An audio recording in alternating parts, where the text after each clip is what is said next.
Vous regardez New York Info, merci de nous rejoindre pour Décryptage. Le Liban a commémoré le 14 février dernier le 20e anniversaire de l'attentat qui a coûté la vie à son ancien Premier ministre Rafik Hariri. Une célébration symbolique cette année alors que le Hezbollah, accusé dans l'assassinat, s'est affaibli par la guerre avec Israël, mais aussi la chute du régime de Bachar al-Assad pointée du doigt dans cette affaire. Baba Doudou, bonsoir et bienvenue. Merci. Bonsoir Charlotte. Retour donc un peu sur l'histoire. Qui fut Rafik Hariri? Rafik Hariri a été un premier ministre, je dirais, remarquable pour le Liban. Raison pour laquelle, 20 ans après sa mort, on en reparle. Il faut rappeler qu'il est mort dans des conditions extraordinaires puisque son convoi a été attaqué par une camionnette, même piégée. Cela avait fait 21 morts. Et pour ceux qui se rappellent de l'image, il y avait une destruction au niveau de la rue où l'attentat a eu lieu de façon extraordinaire. Donc il est mort vraiment dans des conditions véritablement atroces. Et Rafik Hariri a pendant un temps été un espoir. Parce qu'il a été élu, et dès qu'il a été élu, il a essayé de rassembler les Libanais. Il a essayé de relancer un Liban qui sortait de la guerre civile. Et effectivement, en termes de reconstruction du Liban, il a vraiment réussi à faire quelque chose en matière de reconstruction. Bien que cela avait été critiqué parce que il y avait à la limite des privilégiés, certains en avaient beaucoup plus profité par rapport à d'autres. Maintenant, c'est cet espoir qu'il avait suscité qui a pris fin avec son assassinat, et un assassinat qui a ramené le Liban en arrière, où on est retourné vers le Liban des camps, parce que le Liban a toujours rencontré ce problème avec des camps, des confessions qui s'opposent sur les questions du pouvoir, etc. Il y a eu ce retour en arrière, et c'est cet espoir déçu, certainement, que les gens manifestent avec ce 20e anniversaire, en se rendant compte que malheureusement, 20 ans après, on est toujours à la case départ d'un Liban où le pouvoir est partagé de façon confessionnelle. Non, mais surtout 20 ans après, on se demande toujours qui étaient les commanditaires de cet assassinat.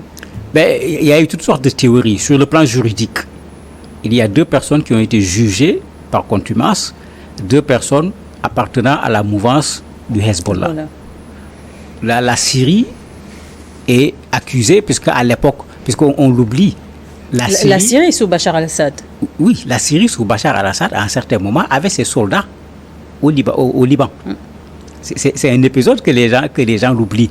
C'est après l'assassinat de Hariri que les Libanais, considérant que le Hezbollah, la Syrie, il y a des liens avec l'Iran également, ont dit qu'il faut que les soldats syriens quittent le sol libanais.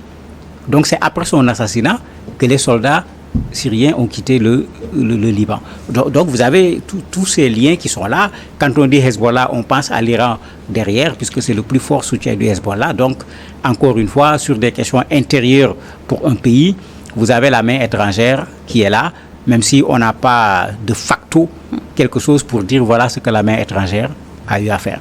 Et après, le père, le fils, Saad Hariri a aussi marqué la vie politique du pays avant de partir pour l'asile en 2019. Oui, son fils également a été celui qu'on pensait qu'il va pouvoir continuer ce que le père va faire, mais il n'a pas été assassiné, heureusement pour lui, mais on l'a obligé à quitter le pouvoir, toujours avec la main étrangère. Cette fois-ci avec l'Arabie Saoudite, puisque que les gens se rappellent qu'il avait été convoqué à Riyad, et de là-bas on lui a demandé de démissionner. Je me rappelle, il y a la France également qui réagissait. De Riyad, il est allé à Paris. C'est-à-dire, comment voulez-vous qu'on gère un pays, le Liban, à partir de la Syrie, à partir de l'Iran, à partir de l'Arabie Saoudite, à partir de Paris? Ça pose un sérieux problème. Et ce qui était intéressant avec Rafik Hariri, qui a été assassiné, c'est que lui, il avait dit non, il faut que le Liban revienne aux Libanais, et il faut que le Liban puisse retrouver sa souveraineté. Mais bien sûr, ça dérangeait tous ces pays qui avaient les mains et les pieds à l'intérieur de la gestion de l'État libanais et surtout de l'aspect économique. Et c'est pourquoi, dans son assassinat, un certain nombre de pays sont soupçonnés d'avoir participé ou d'avoir profité de l'assassinat. Saad Hariri est rentré donc à Beyrouth 6 ans après avoir quitté son pays pour marquer donc les 20 ans de l'assassinat de son papa, et depuis, visiblement, il ne compte plus repartir. Espérons qu'il va reprendre le flambeau. puisque certains de ses partisans le réclament, parce qu'il avait décidé de suspendre ses activités politiques, parce que bon, il est vrai que... Reprendre lequel des flambeaux? Le Liban a aujourd'hui un président, un premier ministre, le gouvernement vient d'être mis en place. Quelle place justement va-t-il occuper sur la scène politique libanaise? Il peut reprendre son parti politique, faire d'abord un travail de veille, d'alerte par rapport à ce qui va être fait, parce qu'il y a un premier ministre qui vient d'être nommé, et je parlais tout à l'heure du caractère confessionnel, lui comme son père sont des sunnites. Nawaz Sharif a déjà été nommé premier ministre pour le camp des sunnites. Donc il ne sera pas question qu'on dise qu'il va être remplacé. Le président a été nommé pour le camp des chrétiens, un chiite va être nommé un druze de Souban au niveau de l'Assemblée. Il y a un peu cette répartition qui fait que également les partis politiques ont du mal à pouvoir émerger en tant que parti politique tout tour, parce qu'on les regarde également en tant que parti appartenant à une confession déterminée. Et jusqu'à présent, c'est ça la règle au niveau du Liban, mais il y a des Libanais qui comptent encore sur lui en espérant qu'il va ramener cet aspect surtout souveraineté, d'autant que le Liban sort d'une guerre avec Israël, parce qu'il ne s'agissait pas d'une guerre contre le Hezbollah tout simplement, c'est tout le Liban qui a subi cette guerre-là, mais ça met le pays dans une situation où on va reparler encore de reconstruction, comme ça s'était fait avec son père. On va reparler encore de réconciliation entre les Libanais. Et le commandant en chef de l'armée libanaise, le général Joseph Alloune, qui lui est un chrétien, a été élu jeudi 9 janvier président de la République, mettant fin à une vacance de plus de 2 ans à la tête du pays qui a gravement, en tout cas le pays qui a connu une grave crise économique. De quel leadership doit-il faire preuve pour relever le Liban actuel? En fait, la crise est extrêmement compliquée au niveau du Liban. Vous avez 3 épisodes qui se sont suivis. Tout le monde se rappelle de l'explosion de l'ammoniac au niveau du port, la crise du Covid, qui est venue trouver un pays en difficulté, qui a créé d'énormes problèmes. Cette dernière épisode qui est encore très récent, avec la guerre entre Israël et le Hezbollah. Mais vous avez un pays qui, depuis quelques années, a du mal à sortir des difficultés. Pendant ces mêmes années, les factions, pour ne pas dire les camps, ne font même pas l'effort de s'entendre au point que pendant 2 années, ce pays n'avait pas de président de la République parce qu'il fallait que les gens s'entendent sur qui va être le président et les gens ne l'ont véritablement pas fait. Mais ça fait que même le président actuel, le premier ministre qui vient d'arriver, mais ils héritent d'un Liban extrêmement fatigué, avec plein de difficultés. Maintenant, s'ils veulent régler le problème, il va falloir d'abord réunir les Libanais pour que les gens acceptent de travailler ensemble pour leur pays et que chacun ne se mette pas à travailler tout simplement pour son camp et pour l'intérêt de son camp, parce qu'il faut le dire, ces luttes internes pour le pouvoir font partie de ce qui empêche le Liban de décoller sur le plan économique. Et le pays, comme je le disais, vient de se doter d'un nouveau gouvernement dit de réforme et de salut dirigé par Nawaf Salam. Et la mission de cette nouvelle équipe ministérielle est de revoir les accords, notamment celui avec le FMI, et de préparer les élections législatives prévues en 2026. Effectivement, pour la stabilité du pays, il est clair qu'on risque d'aller encore vers ce que Rafik Hariri avait fait, parce que je parlais tout à l'heure de la reconstruction. Il avait vraiment pris beaucoup de prêts. Et cet endettement a finalement créé des problèmes au Liban. Parce que le Liban actuel est toujours endetté. Mais très endetté parce que Rafik Hariri n'a pas eu le temps de rembourser les dettes. Il a été assassiné. Ceux qui ont suivi ont continué sur la même voie. Alors qu'en situation de crise, avant d'aller rembourser des dettes au FMI, un pays responsable va s'occuper d'abord du minimum pour ces populations, alors qu'aujourd'hui, le Liban ne parvient même pas à garantir ce minimum pour ces populations. Quand vous interrogez les populations libanaises, une bonne partie n'ont qu'une seule chose en tête, c'est de quitter le pays. En pensant qu'il n'y a plus rien à faire ici, parce qu'effectivement, quand vous faites l'histoire du Liban, de guerre civile en guerre avec celui-ci ou avec celui-là, ce pays a rencontré d'énormes difficultés pendant des dizaines d'années. Certains se disent que ce n'est plus la peine de rester dans le pays, il faut partir. Mais c'est clair qu'en ce moment, le Premier ministre actuel, le président de la République, va avoir énormément de travail à faire pour convaincre les Libanais à rester dans leur pays, redonner de l'espoir à ces Libanais et produire du résultat. Parce que s'ils ne le font pas, mais ils ne pourront pas empêcher cette déviance actuelle des populations libanaises par rapport aux politiques de façon générale. Et les enjeux des législatives de 2026 sont donc de taille. Les enjeux sont de taille puisque le Parlement libanais joue un rôle dans la gestion du pays. Malheureusement, il sera coloré par ces questions confessionnelles dont je parlais tout à l'heure. Et si pendant un temps, il a été difficile au niveau du Parlement de régler un certain nombre de problèmes, le Hezbollah était fortement représenté au niveau du Parlement. Et n'oubliez pas que le Hezbollah est devenu une force au Liban avec le retrait de l'armée syrienne. Quand l'armée syrienne s'est retirée, l'armée libanaise, on l'a vu quand Israël bombardait le Liban, est-ce que vous avez vu l'armée libanaise réagir une seule fois?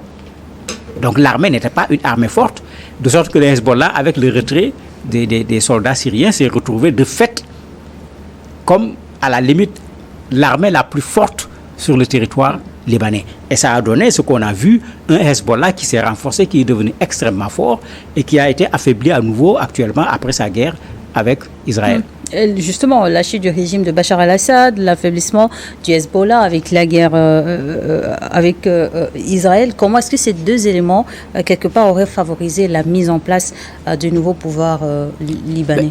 C'est très simple. Je disais tout à l'heure que dans le Parlement, le Hezbollah avait une force. Sur le plan militaire, ils avaient une force. Sur le plan économique, ils avaient également une force. Et c'est pourquoi vous aviez un mouvement qui était là, qui était un peu une sorte d'État dans un État. Quand le Hezbollah n'était pas d'accord sur une chose, c'est très compliqué. On vient d'en faire l'expérience il n'y a pas longtemps. Le pouvoir libanais était en train d'hésiter à autoriser 2 avions iraniens de descendre sur l'aéroport à Beyrouth. Mais le Hezbollah a dit qu'il faut que les avions descendent. Quand l'État s'est mis à hésiter, ils ont bloqué les routes. Ils ont bloqué le chemin de l'aéroport. C'est-à-dire qu'il y a quand même encore une certaine force et ils peuvent, quand ils ne sont pas d'accord, empêcher de gouverner en quelque sorte ce pays, même si la force a été réduite. Et ça a été ça le Liban depuis plusieurs années. Donc avec ces élections, si le Hezbollah se retrouve avec un très grand nombre de députés au niveau du Parlement, ils auront encore cette capacité de blocage au niveau politique, c'est-à-dire au niveau du Parlement, en plus de cette capacité de blocage qu'ils ont au niveau militaire. De retour à Beyrouth, Saad Hariri a donc annoncé son intention de participer aux élections législatives de 2026 avec son parti. Mais quel changement pourra-t-il impulser sur la scène politique nouvelle?